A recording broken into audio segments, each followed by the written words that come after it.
जी बिल्कुल, मुल्क भर की तरह अलीपुर चट्ठा भी 78वीं योम आज़ादी बड़े शौको ते जज्बे नाल मनाई जा रही है।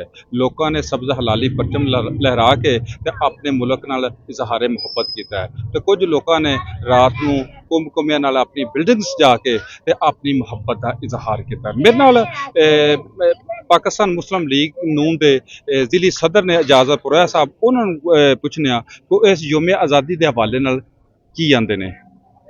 बिस्मिल्लाहिर्रहमानिर्रहीम। अज अलीपुर चट्ठा दे विच मरकजी अंजमन ताजरान ने बड़ी खूबसूरत महफिल सजाई, जिहदे विच पाकिस्तान जदों बनया उदों जिहड़े बजुर्गों ने कुर्बानियां दित्तियां, जिहड़े लोगों ने कुर्बानियां दित्तियां, कायद आज़म मोहम्मद अली जिन्ना की क्यादत विच उन्हां नूं खराजे तहसीन पेश किया गया।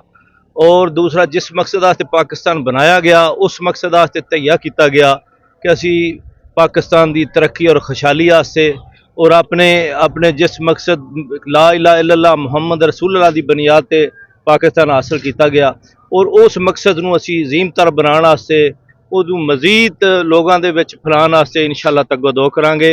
मैं अंजमन ताजरान नूं सलाम पेश करना, उन्हां दी ये काविश जे बजुर्गों नूं सलाम पेश किया हमेशा इंशाअल्लाह आइंदा नस्ल भी वो मनाती रहेगी। बहुत शुक्रिया जी।